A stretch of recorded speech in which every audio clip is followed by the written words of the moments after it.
mientras se van entrando los últimos, voy a presentarme, a presentarlos, a presentar el centro y todas estas cosas. Yo soy Jaume Tortosa, el coordinador de extensión universitaria, cursos no reglados, y nosotros pues nos encargamos de hacer toda la difusión cultural, además de la que hacemos académica, que para eso se encarga nuestra compañera María Ángeles Menéndez G. Hoy me toca presentarla y eso me parece rarísimo porque yo trabajo con ella, es decir, somos compañeros y eso siempre es una cosa rara, ¿no? Pues la doctora María Ángeles G. Menéndez es que la llamamos G, y aquí llaman a María Ángeles Menéndez, la vida imposible. Lo intento. La doctora Menéndez es una eminencia. Lo que pasa es que ella no lo sabe, pero es una eminencia. Y claro, ha decidido quedarse aquí en Denia con nosotros, en vez de irse a otros sitios, ¿no? Bueno, se ha quedado aquí en Denia con nosotros y nos ilustra pues prácticamente a diario con todo su saber.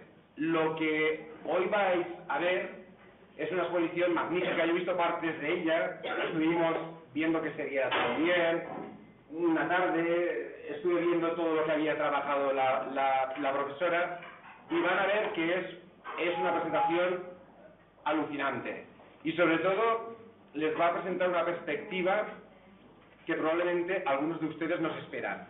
Yo me he quedado varias veces alucinado con las consideraciones que hace respecto a los elementos iconográficos. Van a ver que es algo verdaderamente fascinante. Y ya les aviso, con la profesora que hay un problema. Hay un problema, como siempre hay problemas. Y el problema es que hipnotiza.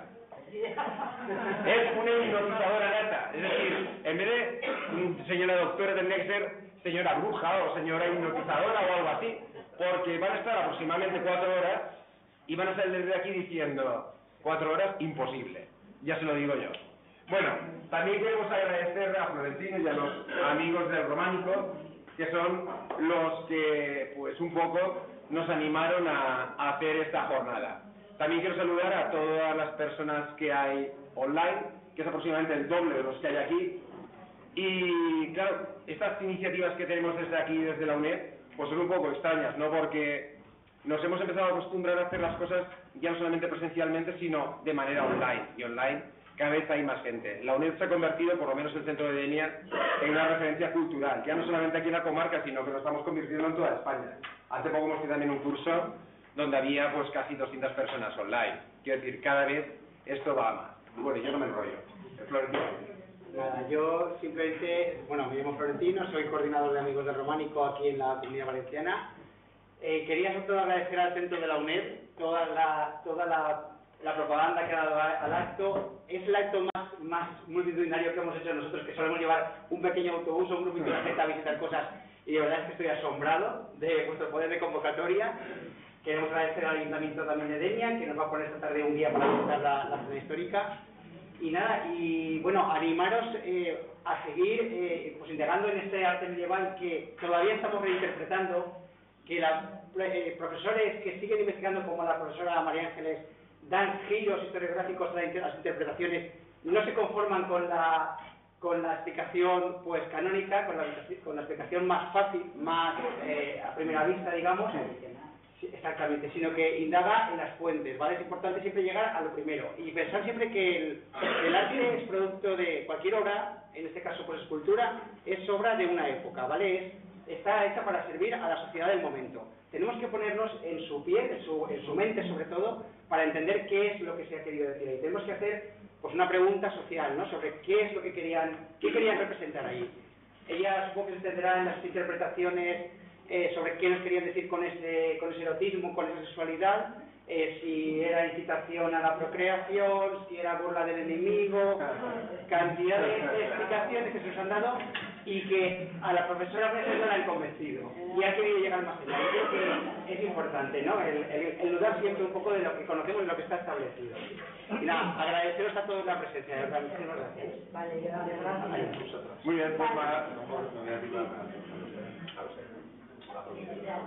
Yo desde luego quiero agradecer, como ya están todas las presentaciones, que se hicieron todos los agradecimientos, yo quiero agradecer las palabras tan amables de mi compañero Jaume, también el interés de Amigos del Románico y las palabras de Florentino, y a los online, tanto, bueno, y a los presentes también, agradeceros vuestra presencia aquí, y voy a empezar ya porque después siempre andamos corriendo, y muchas veces estos temas se pueden dejar cabos sueltos, porque no se puede resumir en 2 horas, en 4 horas, el trabajo, por ejemplo, en este caso mío, de 5 años. Entonces vamos a tratar pinceladas, pero pinceladas que van a ir al fondo de la cuestión. ¿Claro? Y es un ciclo. Por eso yo no puedo dejar nada al azar. Yo tengo que empezar desde el principio y llegar hasta el final, porque si no el mensaje quedaría completamente incompleto. ¿Vale? Entonces, agradeceros a todos de nuevo vuestra presencia y vuestro interés, porque sin vosotros yo en estos momentos no estaría aquí. ¿Claro? Y voy a apagar la luz y empezamos. ¿Lo veis bien los de atrás? ¿Veis bien? ¿O tenemos que apagar la luz? El tono de mi voz llega.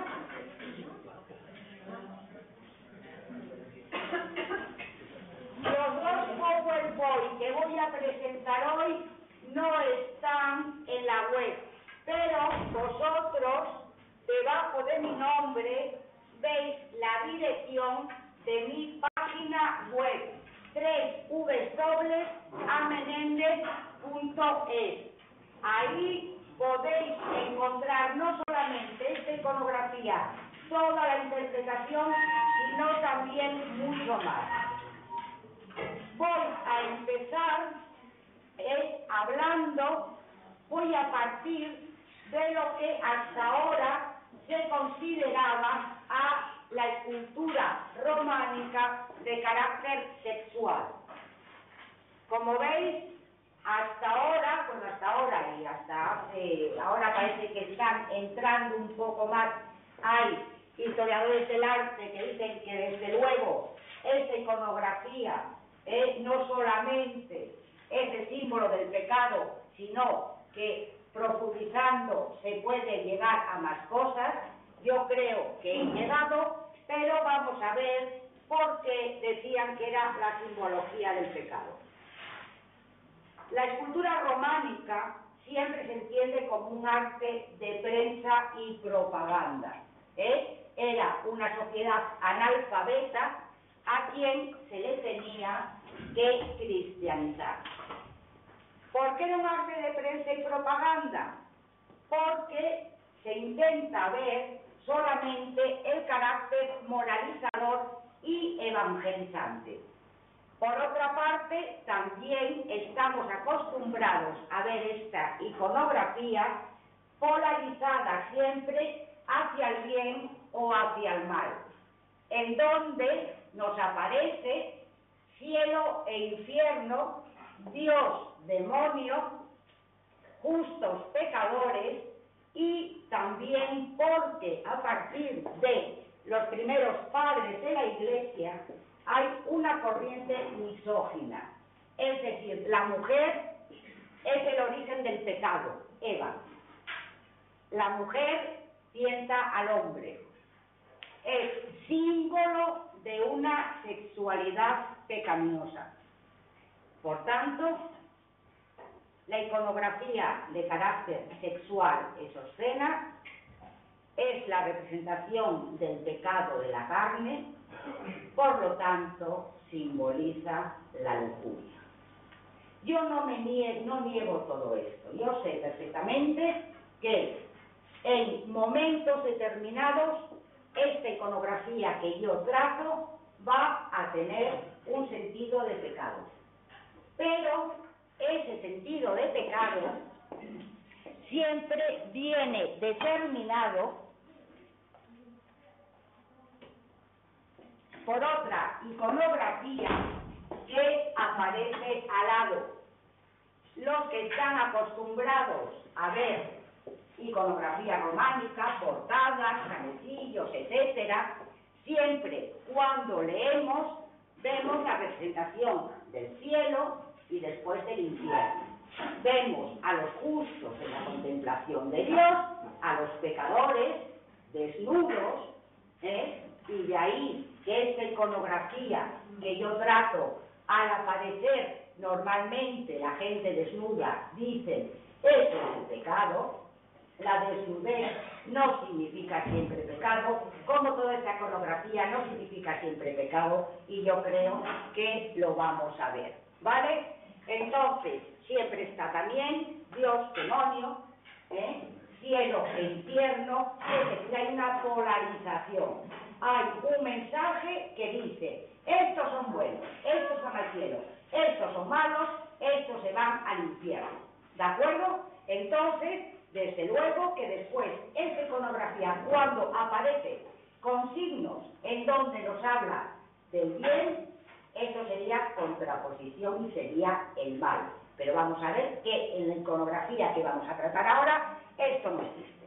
Pero bueno, en esta línea de pecado, si nos conformamos con una posición unilateral y cómoda, si nosotros decimos, la Iglesia en esos momentos nos está hablando que la sexualidad es pecado, no cabe duda que ante lo que veis ahí, es decir, representaciones de tanto masculinas como femeninas, desnudos, en donde lo que realmente... perdonad, Bueno, David, ¿dónde está el...? Aquí. Vale. Estas representaciones de masculino y femenino, en donde lo único en que el escultor ha puesto su atención es precisamente en falos y en vulvas, para la gente que lo mira desde este punto de vista, la sexualidad es pecado, esto sería pecado. Pero claro, nosotros tenemos que tener siempre en cuenta el contexto. Si solamente partimos del contexto de que en la Edad Media los primeros padres de la Iglesia empiezan a decir la sexualidad es pecado, esto sería pecado. Claro, pero vamos a ver si ese mensaje de pecado llegó precisamente a las gentes que se movían alrededor de toda esta iconografía. No obstante, sigue siendo pecado cuando, desde este punto de vista, cuando nos encontramos a parejas en una posición muy poco ortodoxa. Claro, por ejemplo, esta de aquí es la misma, pero mirada desde distintos puntos de vista, podría ser un cunilingus. Lo que pasa que la mujer mira al espectador en lugar de estar vuelta. Esta otra pasa prácticamente lo mismo. Es un hombre que está desnudando a la mujer que se encuentra cabeza abajo. Y esta otra es otra pareja que cabalga sobre un enorme falo. Todo esto podríamos de nuevo decir, pues sí, realmente estas representaciones son pecado.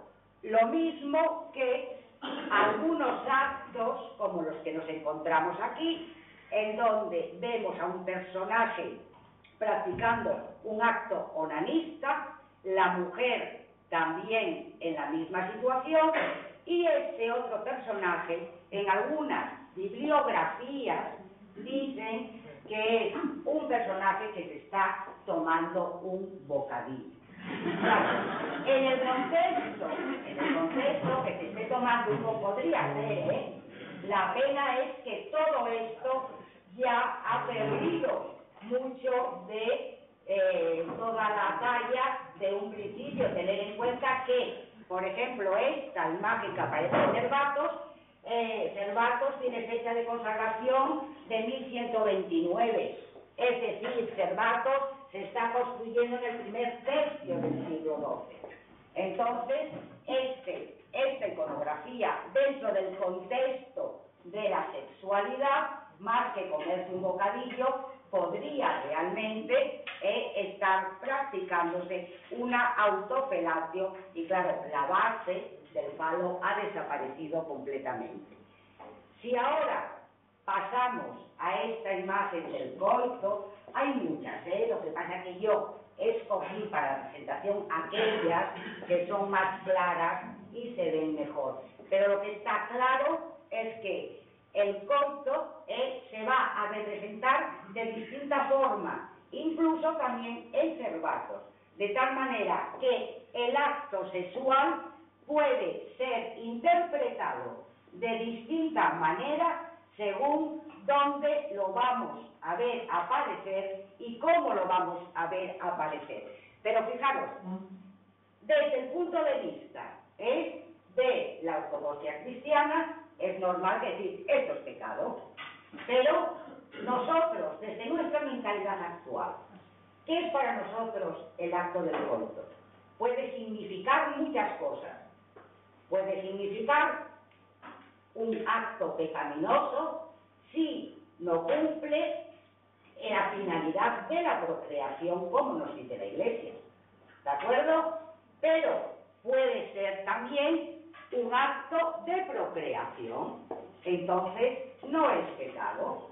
Claro, nosotros aquí tenemos la imagen fuera de contexto y lo único que estamos analizando es ¿qué es el acto sexual? Pues tiene distintas finalidades. También, si nos introducimos en una orgía, entonces se está practicando el sexo por el sexo. Entonces, incluso desde nuestra perspectiva, el acto del coito puede tener muchas significaciones. Por eso que es imprescindible verlo en el contexto. Hay muchas preguntas que yo me hice cuando vi todo esto. ¿Por qué? ¿Por qué? ¿Por qué?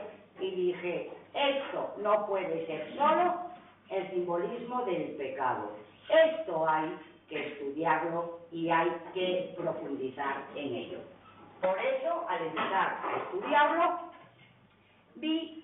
tuve que empezar con algunas características. ¿Qué pasa con esta iconografía? Entonces, después de recorrerme toda la primitiva Castilla, estamos centrados en la primitiva de Castilla, sobre todo por la cronología que incluso ahí después desaparece, nos dimos cuenta después de 15 horas de vídeo, de 3.000 diapositivas, que esta iconografía aparece en iglesias de la primera mitad del siglo XII y que tienen fecha de consagración. Tal división no es arbitraria, ni responde solamente a motivos cronológicos, sino que vamos a ver que las diferencias de estilo e iconográficas son también distintas. Por lo que respecta a su iconografía, son todas ellas imágenes que o bien nos están hablando del tema sexual o se relacionan con otra serie de iconografías, pero nunca en estas iglesias aparece iconografía sacada del santoral cristiano, ni del Antiguo ni del Nuevo Testamento, y posteriormente cuando en iglesias, por ejemplo, que ya traspasan esta mitad del siglo XII, empieza a aparecer con ellas otra iconografía en donde ya quizá aparece o no, por mucho que decimos, pero ¿y si significa lo otro? Pues bueno, puede significar lo otro. Yo no quiero que todo el mundo salga de aquí diciendo, tienes razón.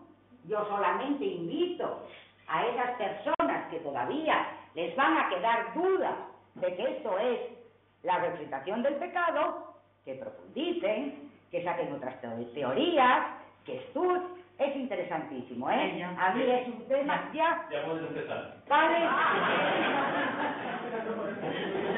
Lo sentimos, ¿eh? Lo sentimos, pero esto, cuando fallan las conexiones... Gracias, Claudia.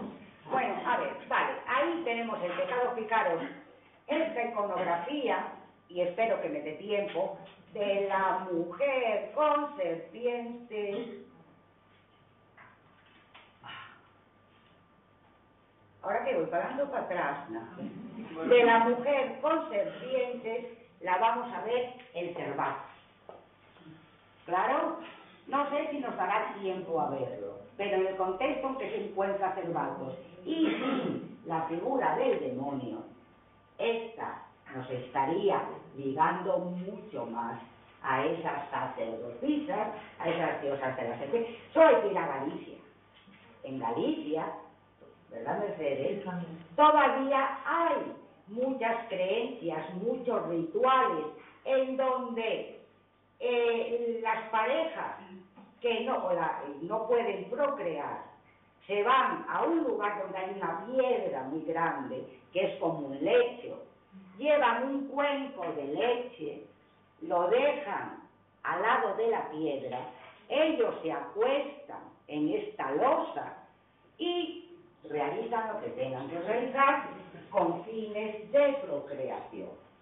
Por la noche, por el día, cuando van a ver el cuenco, si el cuenco está vacío, es que la diosa madre, la serpiente, se ha bebido la leche.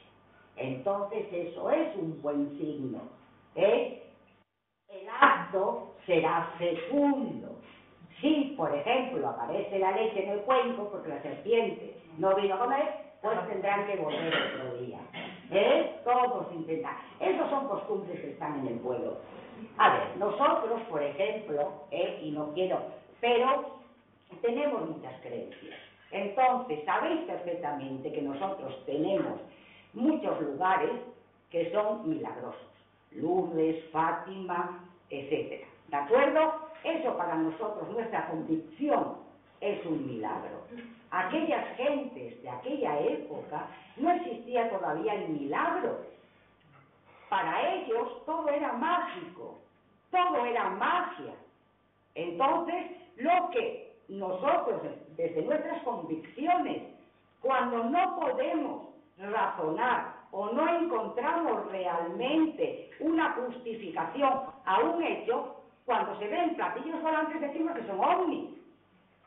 ¿Me explico? Entonces, hay que ponerse en el contexto, ¿vale? Entonces, esta mujer aquí con el demonio es la pecadora. Y entonces, por eso aparece ese simbolismo, bien y mal, pecado, virtud, etcétera, etcétera. ¿Claro? Entonces vamos a eso porque si no, imposible. Habíamos dicho que esta iconografía, en donde vemos precisamente ostentaciones de ambos sexos, coitos o acoplamientos, otras formas de sexualidad, onanismo, felatio, autofelatio, no aparece sola. Aparece siempre rodeada de otra iconografía. Cuando se estudia esta otra iconografía, nos encontramos siempre la misma. Bueno, también quiero decir que cuando vayáis a una de estas iglesias no os vais a encontrar todo, Pasaron muchos siglos. Cervatos es Cervatos, con sus circunstancias propias. Nosotros somos nosotros y nuestras circunstancias. Hay iglesias muy pequeñas, que simplemente pueden quedar 2 canecillos, pero siempre aparece de la misma manera tratada, dentro del mismo tema, etcétera, etcétera. ¿Claro? Vale. A ver, embarazos y partos. Embarazos y partos es pecado, no. Estamos ante la procreación. El mundo de la juglaría, ya antes empecé a introducir que en Menéndez Pidal podemos encontrar a juglares distintos a los que después estamos acostumbrados a ver, ¿vale? Los enmascarados. ¿Qué son los enmascarados? Son hombres que aparecen enmascarados, no son figuras fabulosas que después llegan a través de los bestiarios. No, esto vamos a ver que son hombres con máscara. Unas veces con máscara puesta, otras veces se quitan la máscara. Y también también el llamado monstruo andrófago.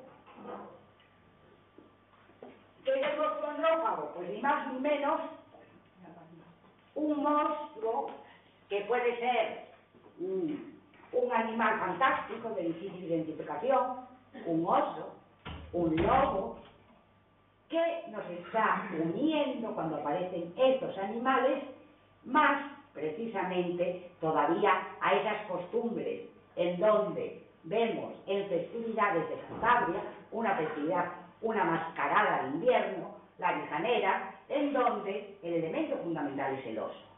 ¿Qué pasa con el oso? ¿Por qué aparece el oso?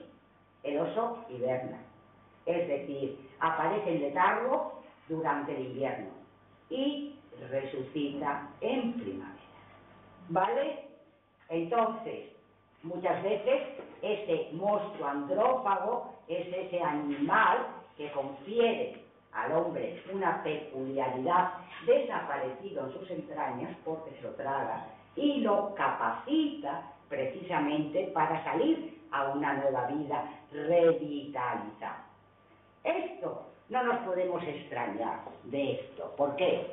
Tenemos que ir al Antiguo Testamento. Todo el mundo conocemos el pasaje de Jonás y la ballena. La ballena se traga un monstruo, un animal marino monstruoso en aquella época, se traga a Jonás y al tercer día lo expulsa.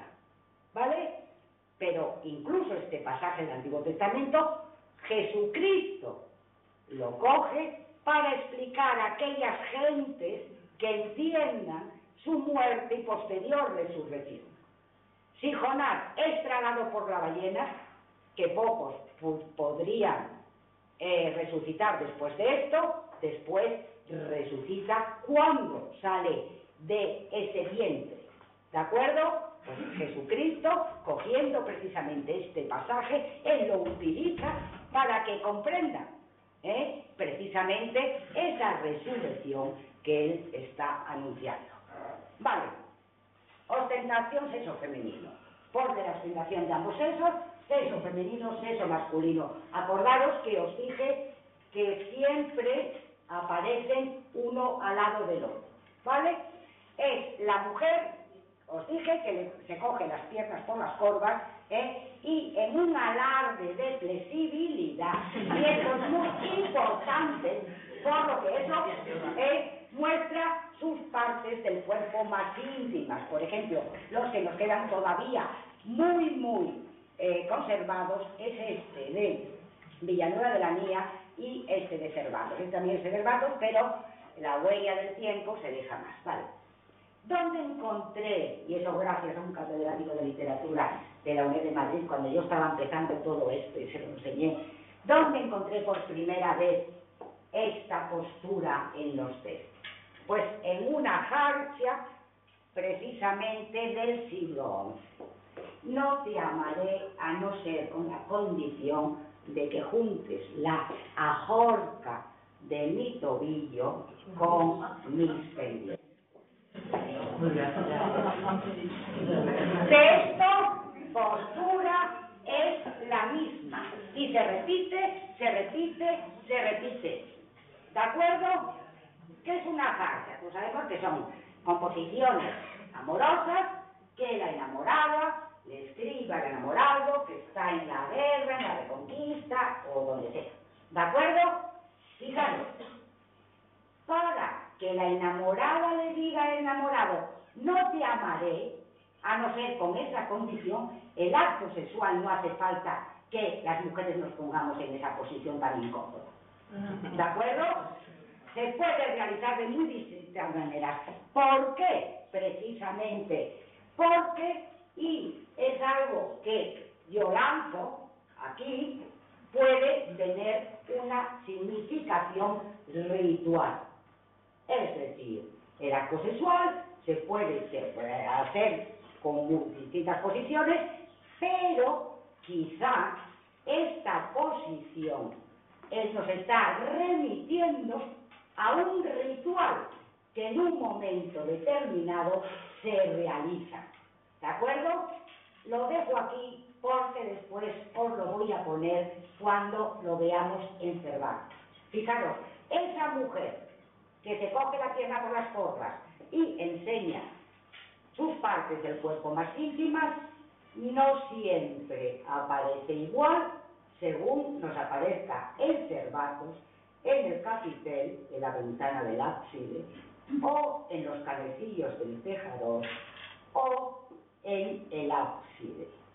Es decir, hay en cervatos tres ostentaciones del sexo femenino que son distintas, iguales pero distintas. Y entonces, cuando veamos todo en el conjunto, es decir, después en la segunda conferencia, vamos a ver todas estas iconografías actuar. Por eso tengo que darme prisa, si no, no llegamos. ¿Vale? ¿Qué pasa? Veíamos que después es tratada de distinta manera fijaros esta de San Pedro de Tejada en Burgos, la mujer tímidamente, aparece vestida tímidamente, se coge la falda y no sabe realmente qué está haciendo, ¿de acuerdo? Sí, que está desnuda, pero fijaros qué diferencia hay entre esta mujer que altiva, orgullosa, dice, aquí estoy, es decir, aquí me tenéis, yo soy, como dice Bakhtin, el principio de la vida, yo soy el vientre, y esta que tímidamente dice, ¿qué hago yo aquí así? ¿Vale? Si nosotros vamos a estas representaciones que vemos en estas Venus esciatolíticas de la prehistoria, ahí la mujer, lo que realmente llama nuestra atención son todos aquellos órganos relacionados precisamente con reproducción, etcétera, con la vida. Entonces, podría ser que esta de nuestra plástica estuviera mucho más en la línea de esta, en donde nos está hablando de ese papel que tiene la mujer precisamente en la vida, en el transcurso de la vida. ¿Quién es Bakhtin? Mikhail Bakhtin es un gran estudioso de la cultura popular, tanto en la Edad Media como en el Renacimiento. Yo creo que esta tesis no habría podido salir sin los estudios de dos personajes, uno Mikhail Bakhtin y otro Mircea Eliade. A ellos dos estoy completamente agradecida.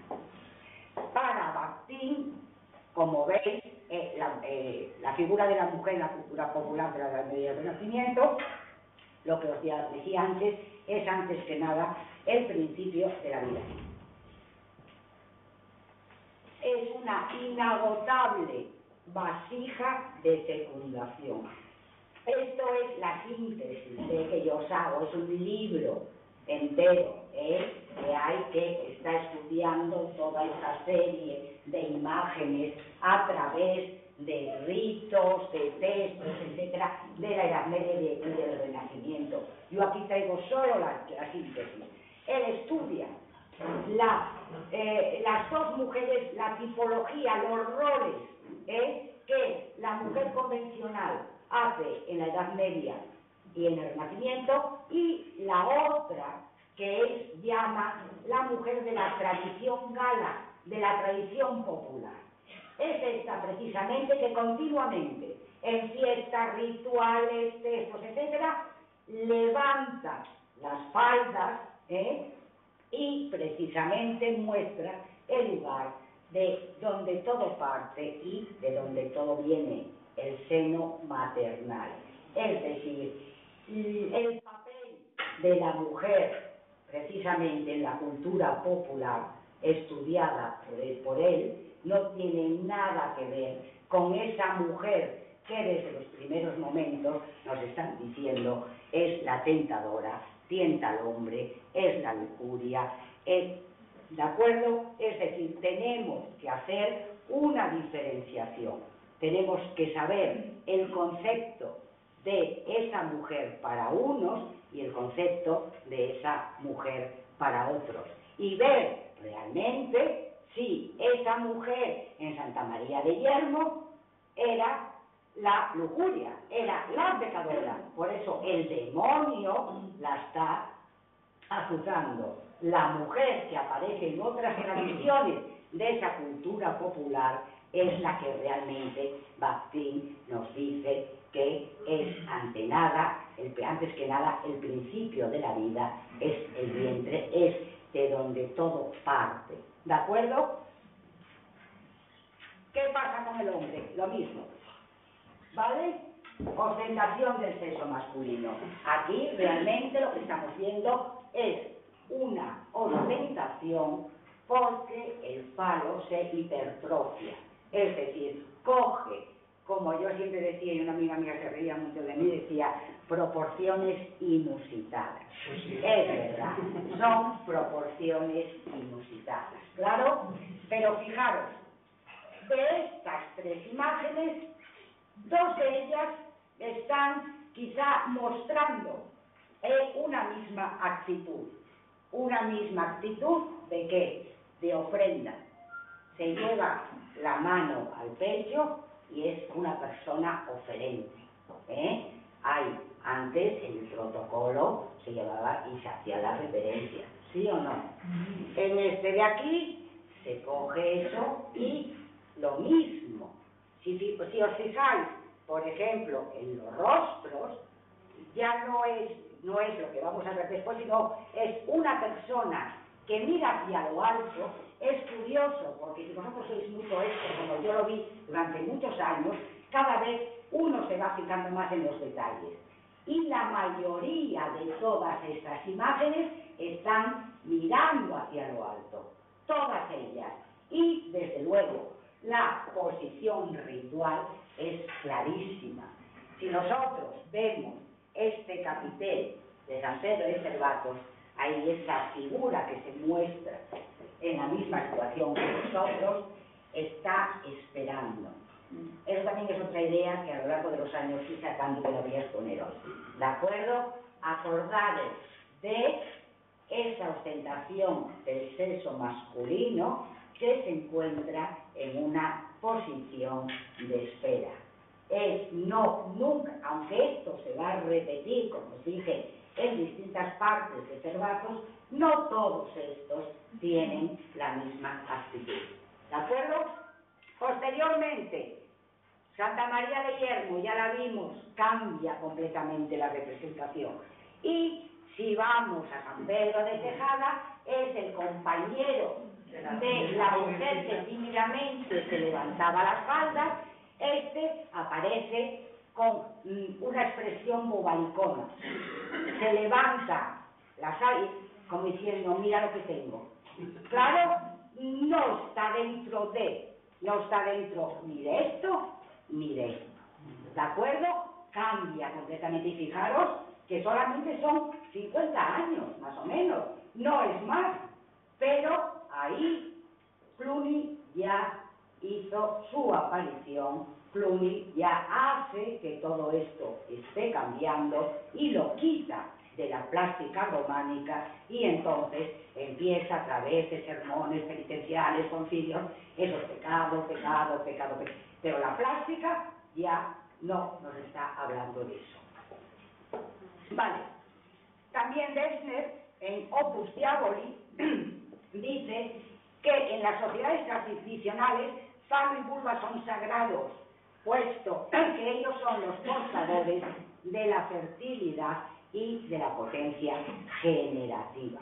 Es decir, hay muchas personas también, historiadores de las religiones, etcétera, etcétera, que ven en todo esto indicios de que realmente todas estas imágenes, todos estos rituales, hay que verlos en distintos contextos. Y fijaros, Villanueva de la Mía, capitel en el interior de la iglesia. El arco triunfal de una iglesia es la que separa y une el espacio reservado a los fieles precisamente del espacio sagrado que es el reservado a la divinidad. ¿Claro? Pues en el acto triunfal aparece esa mujer que visteis antes sola, fuera de todo contexto, que es la mujer que ostenta sus partes del cuerpo. Es la que vimos. Claro, lo que pasa es que ahora la vemos en distinta posición. Si veis al lado esta figura, que a primera vista no parece nada, porque va vestido, es un clérigo, pues lleva un casquete, esto lo vamos a ver después entre los juglares, que le llega hasta las cejas, y si nos fijamos en la base, aquí está la huella de lo que fue un falo de proporciones inusitadas. ¿Claro? Ir a la tesis si lo veis, es difícil de verlo porque hay que fijarse mucho, lo que pasa es que después de ver mucho, uno se da cuenta. Hay muchas veces que el falo está completamente mutilado y aquí se ve. Pero bueno, tendríamos ostentación sexo femenino, ostentación sexo masculino, el sexo está aquí, y aquí una figura que lleva traje talar, y en posición orante. Es la misma posición que si vamos a las catacumbas del paleocristiano, vemos esa figura iconográfica del orante. Está de pie y con las manos levantadas. Es decir, está realizando una oración, está en el interior de la iglesia. Eso que ya dicen que esta iconografía solo aparece en el exterior, que es el espacio profano, reservado a los hombres, que son los pecadores, nos aparece en un lugar primordial de la iglesia, como es ese capitel que está separando el ábside del espacio reservado a los fieles. ¿De acuerdo? ¿Está ahí? Algo nos puede decir también. Es decir, son todos datos que cada vez nos aproximan más a decir esto tiene algo más que ver que simplemente la representación del pecado. Fijaros, en las fuentes de la Edad Media, de esta época, solo veíamos siempre lo mismo, penitenciales, concilios, etcétera, etcétera. Hay que ir a las fuentes antiguas para ver cómo todo esto estaba revalorizado.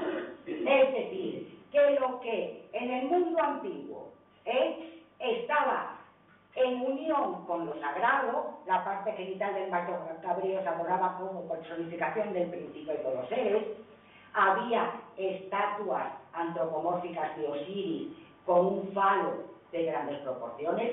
Esto es otra divinidad en Roma, es Príapo. Todo el mundo oímos hablar de Príapo.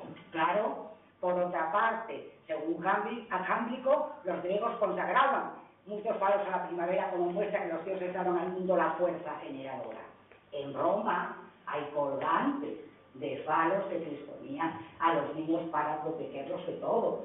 Es decir, esto, en un curso de 3 días, viene aquí una profesora de historia antigua a explicar todos estos rituales y una compañera mía a explicarlo cómo pasa del mundo antiguo a la Edad Media, tengo yo que simplemente insinuarlo. Pero bueno, claro, lo que está claro es que esto era revalorizado en el mundo antiguo. En los primeros momentos de la Edad Media, por los escritos de muchos padres de la Iglesia, tal, todo esto empieza a ser pecado. Pero el paso se da. Es decir, lo vemos en el mundo antiguo, lo vamos a ver en la Edad Media. Pero ¿cómo lo vemos en la Edad Media? Transformado. Fijaros, San Gregorio Magno, cuando manda a predicar a las gentes, a Gran Bretaña, dice: no destruyáis los templos de sus antiguos dioses, muy por el contrario, intentad que cambien de credo. No obliguéis, pero sí transformad. Vosotros sabéis también que antes se celebraba el nacimiento de Cristo en los momentos de la primavera, claro, y en un momento, me parece que fue en el siglo VII, esto se cambió precisamente a diciembre, coincidiendo con unas ciertas fiestas que eran las saturnales, y también con otras celebraciones que eran que celebraban los adoradores de Miquel. Claro, eran tan fuertes estas fiestas que podría ser muy bien poner en práctica lo que dice San Gregorio. Vamos a hacer que nuestra fiesta primordial, que es muerte y resurrección de Cristo, la traslademos para que la gente se vaya olvidando de esas y en cambio empiecen ya a celebrar precisamente esa muerte y resurrección de Cristo, que es la redención del cristiano. ¿De acuerdo? El significado preciso. Bueno, pues se cambia. Entonces, ¿qué encontramos nosotros en la Edad Media? Por ejemplo, San Greluchón. ¿Quién era San Greluchón? Pues un santo francés que tenía las mismas características de Príapo. Era una estatua con un faro de tremendas proporciones, que estaba desnudo y se le rendía culto en una iglesia francesa. Y sobre el miembro del santo iban a posarse precisamente las mozas casaderas y las mujeres casadas para que las hiciera concebir. San Futín, al que llaman la Santa Cosa, es otro por el estilo. En Embrun, cuando los hugonotes entran en Embrun, se encuentra un falo de tremendas proporciones hechas de borra, era blandito, pero tenía la punta como rojiza, parece ser de las libaciones que se hacían sobre el falo. En Trani, Nápoles, pues es lo mismo, pero era il santo membro.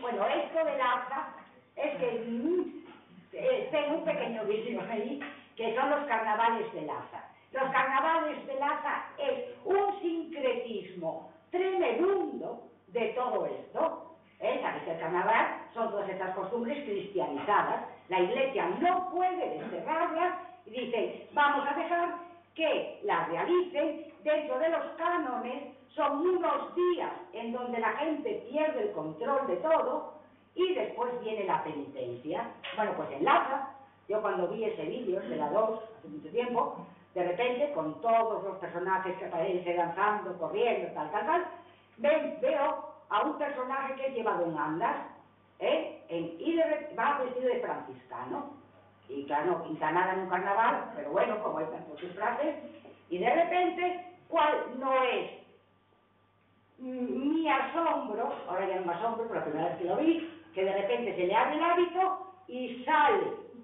un falo que puede ser esto, y continuamente eso se mueve, se esconde, sale, Claro, después nos damos cuenta que los que lo llevan en andas con una cinta van tirando y hace que el falo salga. ¿Qué pinta ahí el falo? Bueno, pero todavía mucho más. Hombre, pervive el culto a Príapo ahí. Estamos en el carnaval, pero es que el carnaval, yo esto, por ejemplo, también en mi página web lo llamo también un carnaval en piedra. Yo cuando defendí la tesis me dice al final del tribunal, bueno, pero usted, ¿por qué lo llamo el mito del eterno retorno si esto es un carnaval? Y dije yo, ¿y qué es el carnaval? Claro, ¿qué es el carnaval? Nosotros conocemos los carnavales de ahora, conocemos los carnavales de finales del siglo XX. Claro, pero ¿conocemos los carnavales primitivos? No. Os vais a quedar asustados cuando ahora veamos una figura que es muy rara, pero que aparece en reparto, porque en los repartos aparece todo y aparece también en Volvir, en donde en pleno siglo XXI recoge, es una figura de estos carnavales primitivos. Pero no quiero adelantar acontecimientos. Vale, pues el Santón enlaza. Bueno, pero es que después del Santón llevan otro paso, que es Cristo con la cruz a cuestas y la Virgen María detrás, y después al lado de ellos un niño pequeño vestido de arlequí, una cosa extrañísima. Por eso digo, este tema no está acabado. Las costumbres populares se puede y desde luego dan muchas satisfacciones. Asturias, yo soy asturiana.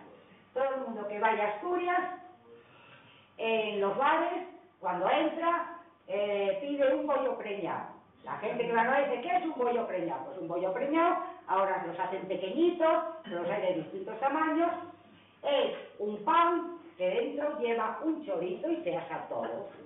Claro, al mismo tiempo. Entonces, ese bollo preñado, en momentos muy antiguos, en Asturias, estaba la fiesta del bollo y la boya. ¿Qué era el bollo y la boya? Pues eran ni más ni menos que panes que tenían la forma del falo y la vulva, y entraban dentro del ritual, se ofrecían como se ofrece también a San Putín en Francia. Le hacían ofrendas que representaban los órganos genitales. En Asturias le daba el bollo y la boya. ¿Cómo eso pasa al siglo XXI? Pues en lo que conocemos como el bollo preñado. ¿De acuerdo? Entonces no nos podemos decir, es imposible, no. Hay muchos signos que si se ven con otros ojos nos lleva realmente a otras interpretaciones. ¿Claro?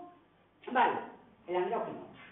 Esta figura, la verdad, yo cuando vine la primera vez de Cervatos y traje las fotografías y las tenía mi director de tesis, la vio y me dijo, y ahora me vas a decir, porque claro ya estaba, ahora me vas a decir que eso es un andrógino. Y yo le dije, si tú ves otra cosa, dime lo que es. Claro.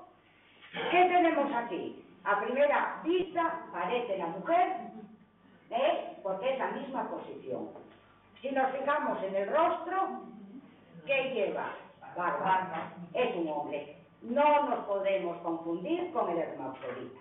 El hermafrodita es posterior, los órganos genitales son masculinos y después tiene características también femeninas. Esto es un andrógino.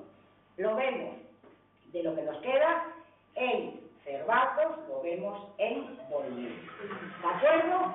Entonces, ¿quién estudia el tema del andrógino? Fijaos, Mircea Eliade, historiador de las religiones, filósofo, muchas cosas y escritor de muchos libros, tiene un libro que es Mefistófeles y el andrógino, es decir, le dedica todo un libro a la figura del andrógino. ¿Qué dice Mircea Eliade? Que es un símbolo que nos habla del retorno al caos, de su restauración simbólica para volver a aquel momento de la unidad no diferenciada que precedía a la creación. Es decir, esto dice que es un símbolo y que él a través de todos sus estudios ve cómo en el mundo antiguo e incluso en la Edad Media la gente lo intentaba revitalizar, actualizar a través de rituales. Y ahora diréis, ¿y cómo esto aparece en Cervatos en el siglo XII? Gente que no sabía ni leer ni escribir en una iglesia. ¿Y qué significación podría tener el mismo significado? Vale, ¿qué me decís si esto lo vemos actualmente en un carnaval? Y decís, ¿y cómo se puede representar eso en un carnaval del siglo XXI? Pues como pueden.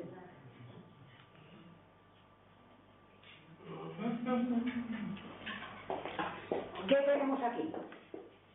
Él es una figura que en Bielsa, Huesca, sale en carnaval y se llama el amontado.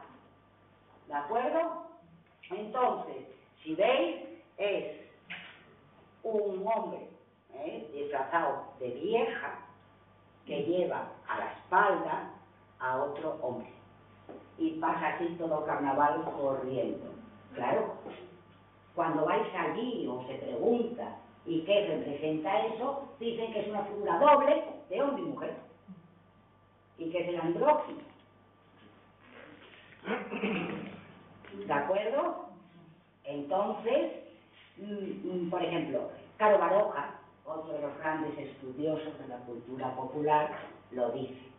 Es decir, yo a través de Caro Baroja fui a ver cómo aparece ahora, cómo queda en Bielsa el andrógino, porque esto no es mío. Es decir, nosotros somos estudiosos de alguien que dedicó muchas horas y toda su vida estudiando muchos aspectos. Nosotros lo que hacemos es coger y decir, a ver si esto realmente, de acuerdo, hay que estudiar el contexto, que ya lo estudiaron otros. Claro, y entonces lo vemos precisamente en el siglo XXI en Bielsa. Algo que nos está diciendo realmente, esto nos indica precisamente aquella unidad no diferenciada que precedía la creación. Platón ya habló del andrógino como de ese ente más perfecto, pero después tiene que separarse. Vamos a ver cómo se separan Cervantes. ¿Vale? El coito. Fijaros, si nosotros vemos esta figura que ya la vimos cuando lo metimos dentro del pecado, si nosotros fuera de contexto, nosotros hacemos zapping en la televisión y de repente aparece la imagen, esa imagen, que decimos, anda, esto me equivoqué, es una película pornográfica. Claro, abrimos una revista y vemos esa imagen y decimos, anda, una imagen pornográfica, fuera de contexto lo que es. En cambio, cuando vemos otra forma, otra manera de realizar el acto sexual, mira, una película erótica, ¿de acuerdo? Entonces, el concepto es distinto, ¿vale? También Bakhtin, y le tengo que dar prisa, fijaros, cuando yo llegué a Cervantes, la primera vez que me traje todas las imágenes, las fotografías, cuando en casa vi eso, porque ayer ahí mi marido hacía todo el vídeo de todo para que no se nos escapara nada, yo hacía fotografía por centro, fotografía, y cuando llegaba a casa lo montaba. Y decía, para situarlo dentro de la iglesia. Cuando yo me vi esto en la diapositiva, dije yo, anda, que esto parece un ídolo cicládico. Claro, dos hojas. Dije yo, ¿esto qué es? Tuve buenos amigos y amigas que me ayudaron a la lectura de todo esto, horas y horas y horas. Y claro, esto enseguida vimos que era la cópula. Claro, y entonces, si alguien lo ve, o lo vemos en un contexto, es pornografía dura. Si lo vemos en otro contexto, significa otras cosas distintas. Claro, hay que ir precisamente al contexto, hay que ir a las fuentes, Y lo que está claro es que toda serie de actos que se representaban en la Iglesia, que tenían carácter obsceno, nos encontramos desde el Concilio Aurelianense, pasando siglo VI, siglo VII, Igmanus, obispo de Reis, Concilio Hermionense, Concilio de Toledo. Siempre es lo mismo, siempre. Lo que están diciendo es que queda prohibido que en la Iglesia se realicen actos obscenos, se digan poesías de amor, todo. ¿Cuál es el documento que más nos acerca a los datos, a los actos que allí se realizaban? Pues un documento del siglo XVI, que está ligado a lo que una teóloga, que vamos a ver ahora, es el Risus Pascalis, que se realizaba en la Catedral de Galilea, en donde ella llega a la conclusión de que allí, el día de Pascua de Resurrección, se realizaba imitación del acto sexual, comportamiento onanista, que lo vimos también, y quizás incluso homosexual. ¿Vale? Entonces, vamos a ver un poco, pero por encima, porque no nos podemos detener, lo que es las cartas que aparecen donde nos dice esto. Bueno, hay tres personajes implicados en él. Un tal Capito, un tal Cándido y un tal Escolamparis. ¿Qué pasa? Que Capito, que era teólogo y un gran eclesiástico del siglo XVI de Basilea, le escribe al tal Cándido y le dice que la causa por la que se critica a Escolampadio es porque se critica, es porque no hace nada de todos aquellos actos que estaban justificados por la tradición y que era preciso hacer precisamente para anunciar la resurrección de Cristo.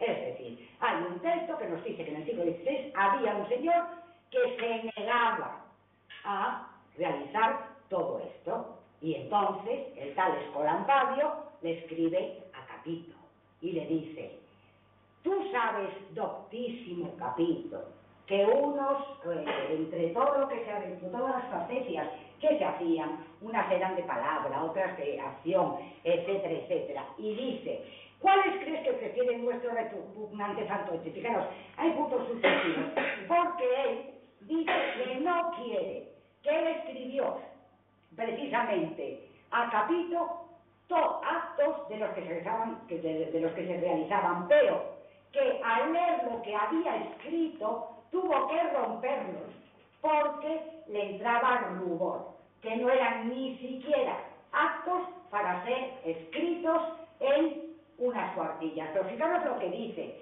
y esto no es suficiente si no se imita con todo el cuerpo los gestos de los histriones y no se mezclan palabras sucias, impertinentes y ofensas al pudor. No es suficiente si previamente el predicador no ha actuado como un histrión ambulante durante casi toda la celebración, presentando todas las turpitudes y olvidando su estado. Pero fijaros, por ejemplo, aquí esto que nos lo dice: presenta a la vista cosas que los cónyuges suelen ocultar en su dormitorio y que conviene hacer sin testigos. A esto era a lo que Escolampadio se negaba. ¿De acuerdo? ¿Por qué? Porque estaba dentro de esa corriente ortodoxa romana que decía: ¿cómo yo voy a hacer todo esto en la iglesia con motivo de la misa de Pascua de Resurrección, que estamos anunciando la resurrección de Cristo? Y en cambio, doctos teólogos y eclesiásticos dicen: es que está justificado por la tradición. ¿Vale? Entonces, diferentes opiniones, pero el siglo XVI, ¿qué pasa con María Caterina Jacobelli, que es la que estudia todo esto? Esto es una eminente teóloga italiana. Y ella dice que precisamente los aspectos desconcertantes del Risus Pascalis, debajo de esto se ocultaría una realidad sagrada. Ella, teóloga, hace un estudio y compara el Cantar de los Cantares. Y en el Cantar de los Cantares dice que es constante la utilización de los términos propios del goce sexual para expresar la relación entre Dios e Israel. Y esto es así por el carácter sagrado del placer sexual, ya que puede ser un medio privilegiado para alcanzar algo de lo infinito de Dios. Nos puede parecer chocante, no os digo que no. Cada uno, vuelvo a decir, que sus condiciones, y decimos cómo el placer sexual, que siempre, sobre todo en mi época, aquello era tabú, cómo puede realmente tener un carácter sagrado y el medio privilegiado para alcanzar algo. Esto vosotros, bueno, lo vamos a poner ahora y no quiero adelantar con acontecimientos. El coito en nuestras iglesias, en algunas aparece también entre animales, y para Mikhail Bakhtin, para él es la representación de dos cuerpos que suponen dos eslabones en la reproducción de la especie. Estamos pues ante un acto de procreación. Estos precisamente, él dice que es la realización de dos cuerpos captados en el mismo momento, que uno penetra en el otro. Se ve perfectamente en esas dos imágenes, tanto en la que tenemos en Volmir, que es esta, como después ya en Cervatos, que es precisamente ya la cópula en sí, pero entre animales. ¿Claro? Fijaros, otras formas de sexualidad, algo que yo llamo otras formas de sexualidad. Ahí está claro, la mayoría de ellas son actos onanistas. Se ve perfectamente en donde aparece la imagen masculina realizando una masturbación, ¿vale? Todas estas. Hay dos elementos importantes que nos tenemos que fijar en ellos. Por una parte, la expresión del rostro, como miran hacia lo alto. Están en una posición quizá más ritual, aunque nos parezca que practicando ese acto haya algún ritual. Pues sí que lo hay. Hay tribus primitivas que viven en estadios muy primitivos, en la televisión, en documentales aparece, en donde cuando llega la primavera, los jóvenes de la tribu, desnudos, realizan danzas sexuales, practican actos de onanismo, recogen el semen en estuches fálicos, eso lo vi yo en un documental, que no era un montaje. Recogen el semen en estuches fálicos, se van a todo el contorno del pueblo y con él fecundan la tierra. Es decir, están colaborando precisamente a esa creación telúrica anual. ¿Claro? Si nosotros vamos ahora a esa mujer, hombre, la posición, la expresión del rostro, sí se mira hacia lo alto y desde luego uno puede decir, uff, eso es ritual, y otro puede decir, no, eso es el clímax a que llega después de practicar una masturbación. Claro, ¿vale? Y yo os puedo decir, no. Hay pocas, es decir, esas representaciones de mujeres, hay pocas, pero existen. Entonces, uno puede decir, no, de eso, desde luego, sí que yo te creo a ti que estos actos, si lo comparamos con rituales de tribus primitivas, pueden contribuir a la creación telúrica. Bueno, puede pasar porque existe todavía en la actualidad, pero eso no está contribuyendo a ninguna creación. ¿De acuerdo?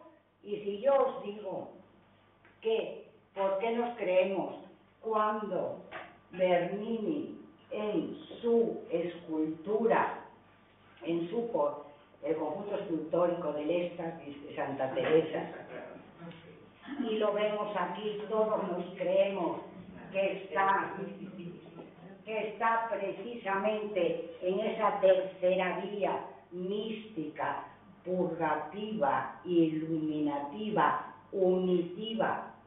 Después también no quise traer textos cuando Santa Teresa dice, por lo que ella siente cuando realmente llega a esa unión del Espíritu con Dios.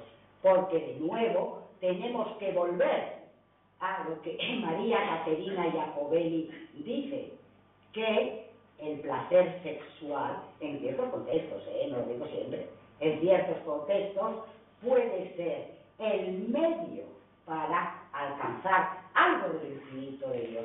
Y Santa Teresa en el siglo XVI, que no es, podía alcanzar a través de las tres vías místicas el éxtasis, porque esa mujer del siglo XII no. Lo dejo ahí, cada uno que investigue y que piense. Y después vamos ya, esta muy rápido, la visteis, es esa que se encuentra en Santillana del Mar, en el capitel. La veis bien, es que esta, por más que desde ahí atrás no creo que lo veáis muy bien, no se ve, ¿a que no se ve bien? Pues por más que estuve intentando, allí se ve mucho mejor, si miráis a la televisión se ve mejor. Vale, pues fijaros, precisamente es un hombre y una mujer, y yo en el primer momento dije, es una pareja que cabalga sobre un símbolo fálico, ¿de acuerdo? Y están entrelazados. Son tres personajes. ¿A quién pertenece el falo como símbolo fálico no lo sabemos. Fijaros, el hombre está practicando un acto de onanismo, está claro, ¿no? Aquí está la mujer que le dice algo al oído. Me encantaría saber, yo siempre digo, me encantaría una máquina del tiempo y plantificarme aquí en la primera mitad del siglo XII. Cuando la inventen, vale. Le dice algo al oído, pero fijaros, estas dos piernas que parecen de uno de los dos personajes no es tal. Este está sentado, se ve que pasa la pierna por debajo, perdón, y esta es la pierna de la otra mujer, la mujer. ¿De quiénes son estas dos piernas? Claro, del falo. ¿De dónde está el cuerpo del falo? ¿En ningún sitio? No, esto es una manzana. Está, o un fruto, que lo veremos en hermanos que tiene mucha significación. Bueno, conclusión, lo dejo ahí, quien quiera estudiarlo que lo estudie, que mire ese tercer personaje que aparece, que no se le dé el rostro, que no, pero desde luego estaba muy bien dotado. Esa hipertrofia del falo es símbolo duro, puro y duro. Fijaros la diferencia entre este y la diferencia de este, ¿de acuerdo? Y esto está en el ábside de Santillana del Mar, en un capitel. Mirad, cuando nosotros fuimos, al año siguiente, en agosto o en septiembre, salió por la televisión una noticia, y la noticia era, yo dije, Luis, mira lo que están diciendo, Luis es mi marido, mira lo que están diciendo, el sacristán que me quitó a mí el cordón aquel para que yo pasara, acababa de cubrir con cemento todo el capitel. Llegué pronto, pues, si llego a ir dos, o a lo mejor fui yo el que dijo, necesitamos empezar a venir a ver todo esto, déjame quitarlo. No sé si lo restauraron ya o no, yo ya lo perdí de vista, pero eso fue lo que pasó. Vale, embarazos y partos, no hay nada de pecado en esto, ni en el embarazo ni en el parto.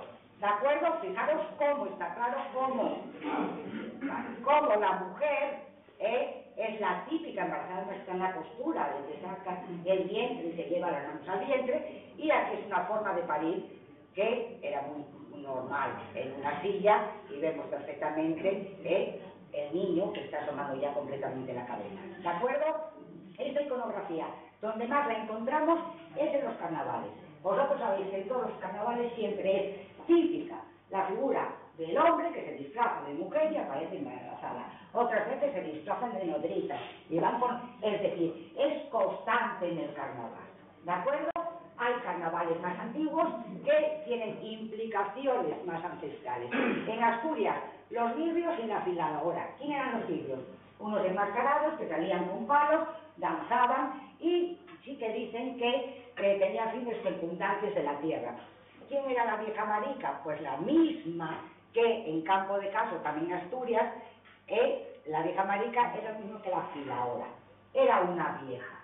Aquí Bakhtin dice, es curioso cuando aparece en estos rituales la mujer embarazada, siempre son viejas o están disfrazadas de viejas, y es lo viejo que tiene la posibilidad de traer al mundo una vida nueva. ¿Claro? Bueno, pues entre esas dos, es decir, entre la filadora que sale hilando y la vieja marica, hay también una diferencia. Las dos paren en mitad de la fiesta. Hay dos grupos que luchan entre sí. ¿Vale? Más que el bien y el mal, es el año viejo y el año nuevo es el triunfo de lo nuevo que viene y lo viejo que se acaba. Claro, pero bueno. Entonces, fijaros, la vieja marica, antes, ahora ya no, en mitad de la fiesta, cuando paría, porque sufren los dolores del parto y allí lo hacen, paría un gato. No lo sé, un gato, bueno, paría un gato porque no se sabe. La simbología del gato, que mira, las figuras de las serpientes, algunas de ellas, en el tocado que llevan arriba, llevan un gato. Las brujas, es lo que nosotros llamamos brujas, que no eran tales brujas, pero que pasan a la historia como brujas, Esas, el gato y la bruja, está, bueno, vamos a eso. En Roma, Goethe nos cuenta también cómo en el carnaval había dos bandos, venía una pareja, ella embarazada, siempre hombres, embarazadas mujeres, eso, y también sufría los dolores, es decir, está atestiguado no solamente en costumbres populares, sino también precisamente, entonces aparece también con esta iconografía, algo tendrá que estar relacionado uno y otro. Fijaros, para Bakhtin, que fuese tan abundante toda esta iconografía dentro de estos rituales o de estas fiestas de la cultura popular, es porque él tenía una visión del mundo distinta. La cultura popular tiene una visión del mundo y del hombre completamente distinta, en donde lo cósmico, lo social y lo corporal están ligados indisolublemente. Es decir, estamos ante unos hombres que de tradición, de generación en generación, les van contando precisamente en aquellos inviernos larguísimos, sin luz, todos a la luz del hogar, se transmite el mito de lo que pudo pasar in illo tempore, de cómo se crea el mundo y se destruye en todo un ciclo y cómo se vuelve a crear, cómo es preciso volver a esa unidad no diferenciada que es precisamente el andrógeno, que es el que propiciará, una vez que se separe, que la humanidad y el mundo vuelvan a hacer. Yo lo dejo para la segunda. Es que me emociono, A ver, ¿cómo vamos? Si no lo paso. Vamos muy mal de tiempo. Sí, gracias, David, gracias. Mira, ahora rápido, porque 10 minutitos, porque ya veo que algunos estáis cansados, ya no me seguís, ya estáis eso. Simplemente el mundo de la juglaría, vamos a ver el cervato. Eran juglares disfrazados. Fijaros, incluso por ejemplo, que si vemos la cabeza es cabeza humana, sube las piernas para arriba como y va disfrazado de liebre o conejo. Yo me acuerdo, aquellas mujeres, cuando era pequeña, que tenían muchos hijos, dice, pare como las conejas. Es decir, la liebre tiene un simbolismo muy unido a todo eso, ¿de acuerdo? Incluso, por ejemplo, estos son los que vamos a ver en Cervantes después, los facedores de zarrones. ¿Quiénes eran los zarrones o zarrones? Pues gente que iba disfrazada fea y grotescamente y que iban con este tipo de juglares. ¿Qué encontramos nosotros entre estos juglares? Bueno, está prohibido ya. En muchos concilios, Concilio de Toledo dice que no se puede entrar este tipo de juglares en las iglesias. Pero fijaros, ¿qué juglares nos dice? Los que en comparsa entran, cantan poesías lascivas, canciones jocosas y cometen acciones deshonestas que están prohibidas por las nuevas preceptivas impuestas por la Iglesia. Claro, pero en el siglo XV siguen los mismos fiscados. Dice, ya sea, esto no era solo ya el campo en el siglo XV, dice, ya sean las iglesias metropolitanas de ciudades grandes del siglo XV, ya sean las catedrales y en las demás iglesias de nuestra provincia. Es decir, que esto no se realizaba solo en el campo, no, se realizaba en todos los lugares, ciudades grandes, ciudades pequeñas, iglesias, catedrales, etcétera, siglo XV. Es decir, la gente sigue haciendo lo mismo y vemos en Basilea, el Risus Paschalis, en la catedral de Basilea, en el siglo XVI, es decir, pasa del siglo XV, ¿vale? ¿Qué fue lo que encontramos nosotros dentro de esto, de este tema o de esta iconografía? Lo que yo llamo clérigos juglares. ¿Por qué son clérigos?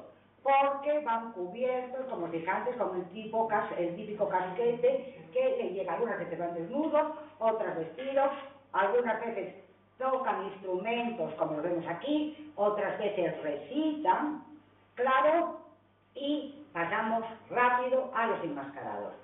Esas figuras fabulosas que vienen a través de los bestiarios, en esta iconografía son hombres enmascarados. Fijaros como aquí la máscara se la quita.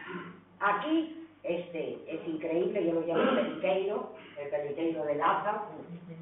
Ay, en estas festividades, en estas mascaradas de invierno, sale muchas veces, además lo vimos.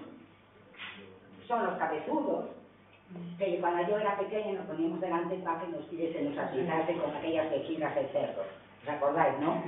Son los lupercos, que salían las saturnales desnudos con un rabo de zorro o de lobo, con fines fecundantes. Los vamos a ver actuar con fines preservativos, los vamos a ver actuar de muchas maneras. Los recoge la tradición de muchas fiestas, ya no solamente de carnaval, sino en muchas mascaradas de estas, siempre aparecen igual. Fijaros, a mí me encantan estos dos. Está en la Costana. En la Costana es una iglesia pequeña del Pantano del Ebro, y aparece solamente tenemos dos canecillos. Que es el enmascarado, que se quita la máscara, y precisamente vamos a ver después un monstruo que ya no es antrófago, porque abre la boca y se ve a través de la boca la figura de una mujer que va a salir. Claro, está devolviendo, fíjate, solo hay esos dos, pero existen. Bueno, y otras veces aparecen con la máscara puesta, que no aquí, que lo vamos a ver después, y cometiendo también acciones con los juglares. Estos serían esos zaharrones de los que nos habla Menéndez Pidal. De Cervatos, vamos a ver cómo nos lleva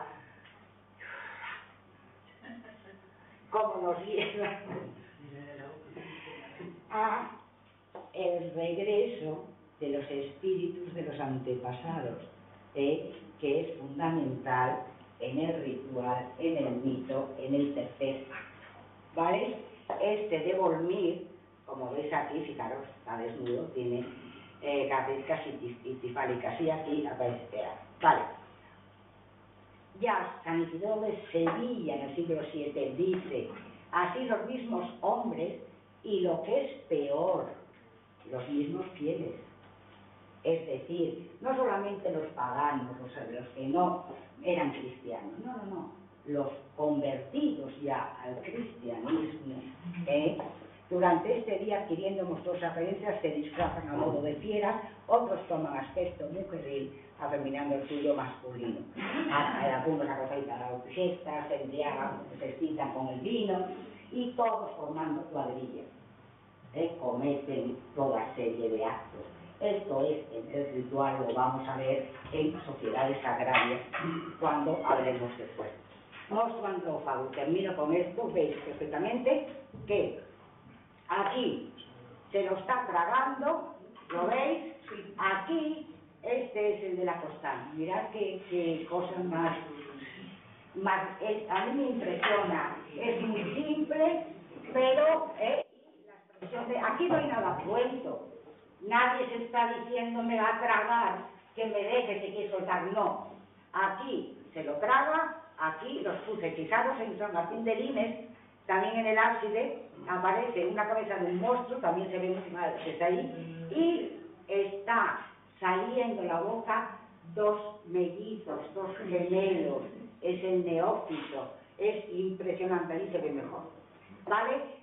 Hablaremos del monstruo antrófago después, porque en Cervatos aparece en el primer acto de una manera, en el último acto de otra. Todo eso está por tanto relacionado. Fijaros, este es el de Santillana, donde precisamente aparece el oso. Y fijaros, esto es un oso. Esto es uno de esos canecillos que aparecen en el claustro, de esos que se recuperaron. Y fijaros como la posición ritual del personaje es total. Esta aparece en Volmir y esto es como un ser larvado, que podría hablarse mucho de eso, pero que lo dejamos ahí. ¿De acuerdo? Entonces, las conclusiones. Todo esto nos lleva a hacer toda esta iconografía, que aparece siempre, nos lleva a agrupaciones temáticas. Procreación y nacimiento, muerte, resurrección, litúrgico, tiempo litúrgico, nos lo están diciendo, los santos padres de la Iglesia, nos lo están diciendo los concilios, que en la Iglesia, con motivo de ciertas festividades, en plena liturgia, todo esto se hace allí. Entonces tenemos que tener en cuenta el contexto de la fiesta litúrgica, porque lo están diciendo.